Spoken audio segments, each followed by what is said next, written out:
ये शक्ल तो आपको याद ही होगी, ये बीजेपी वाली नुपुर शर्मा है। याद है ना इन्होंने क्या किया था, क्या कहा था?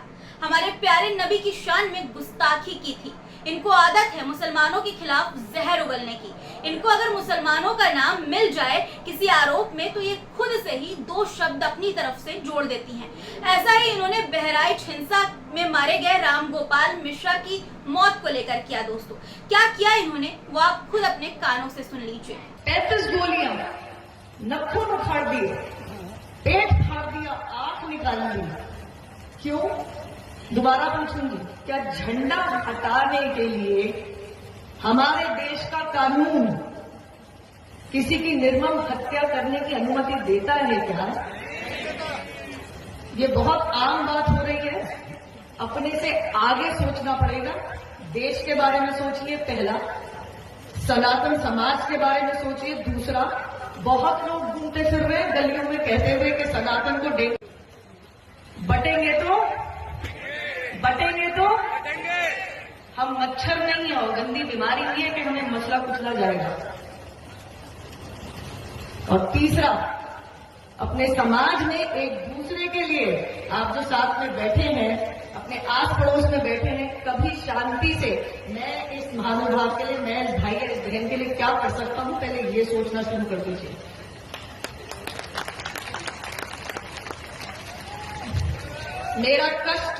मेरा कष्ट इस देश से, इस समाज से, हमारे धर्म से बड़ा नहीं है।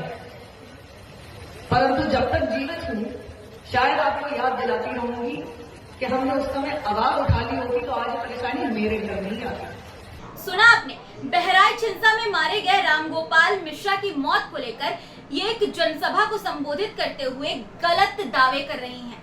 कह रही हैं कि रामगोपाल को क्रूरता से मारा गया, उसे 35 गोलियां मारी गई और नाखून तक उखाड़ दिए गए, जबकि बहराइच पुलिस इन दावों का पहले ही खंडन कर चुकी थी। उसके बाद भी नुपुर शर्मा राम गोपाल मिश्रा की फर्जी पोस्टमार्टम रिपोर्ट खुले मंच से बता रही थी।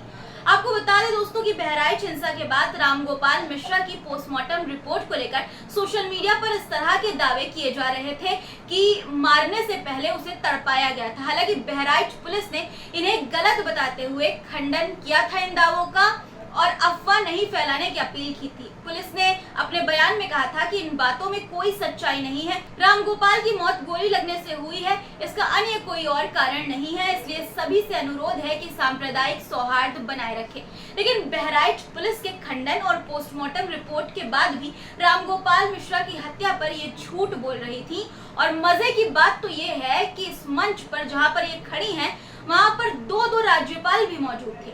नुपुर शर्मा ने बुलंदशहर में आयोजित ब्राह्मण सभा को संबोधित करते हुए बहराइच हिंसा का जिक्र करते हुए ये बातें कही थी। दोस्तों, उन्होंने इस मामले पर मुख्यमंत्री योगी आदित्यनाथ की कार्रवाई का समर्थन करते हुए ये बात कही थी, जिसके बाद जब उनका झूठ पकड़ा गया, लोगों ने सोशल मीडिया पर उन्हें आड़े हाथों लेना शुरू कर दिया, तो नुपुर शर्मा एक बार फिर माफी मांगने लगी। नुपुर शर्मा ने एक्स पर लिखा कि दिवंगत रामगोपाल मिश्रा जी के बारे में जो मैंने मीडिया में सुना था वो मैंने दोहराया। मुझे पोस्टमार्टम रिपोर्ट के स्पष्टीकरण के बारे में नहीं पता था। मैं अपने शब्द वापस लेती हूँ और क्षमा मांगती हूँ। अब सवाल ये है दोस्तों कि इन्हें आधे अधूरे ज्ञान के साथ ज्ञान देने को कहा किसने था? जब इन्हें जानकारी नहीं थी तो क्यों पहुंच गई ये मंच पर ज्ञान देने के लिए, सिर्फ दंगा भड़काने के लिए, हिंदू मुसलमान करने के लिए? दोस्तों, लगता है कि नुपुर शर्मा को पूरी जिंदगी अब माफी मांगते मांगते ही काटनी पड़ेगी, क्योंकि झूठ बोलने से तो ये बाज नहीं आएंगी, मुसलमानों के खिलाफ जहर उगलने से ये बाज नहीं आएंगी, उनके खिलाफ अब्द शब्द बोलने से ये बाज नहीं आएंगी। पहले इन्होंने हमारे प्यारे नबी मोहम्मद सल्लल्लाहु अलैहि वसल्लम के बारे में झूठ बोला था और अब बहराइच पर बोलकर नफरत फैलाने की एक और साजिश कर रही थी। लेकिन अफसोस ये है कि इनकी साजिश पकड़ी गई और नाकाम हो गई और इन्हें झुकना पड़ा, माफी मांगनी पड़ी। लेकिन यहाँ पर सवाल ये उठता है कि खुले मंच से ये झूठ बोल रही हैं, फेक न्यूज फैला रही हैं, अफवाह फैला रही हैं, लेकिन जो यूपी पुलिस कह रही थी कि जो फेक न्यूज फैलाएगा उस पर एक्शन लेगी, वो अब कहाँ है? बीजेपी वालों को झूठ बोलने की आजादी है क्या? इसका जवाब शायद हमें कभी ना मिले दोस्तों, लेकिन इतना तय है कि सच को दबाया नहीं जा सकता और झूठ के पांव हमेशा कमजोर होते हैं। आपकी इस पूरे मुद्दे पर क्या राय है कमेंट में हमें जरूर बताइएगा और चैनल को अगर आपने सब्सक्राइब नहीं किया है तो कर लीजिए। तो मुलाकात होगी कुछ नए मुद्दों के साथ, सच्चे मुद्दों के साथ, जो मुद्दे आपको गोदी मीडिया नहीं दिखाती है क्योंकि उसका काम है अफवाह फैलाना उन मुद्दों के साथ। तब तक के लिए अपना रखिए ख्याल।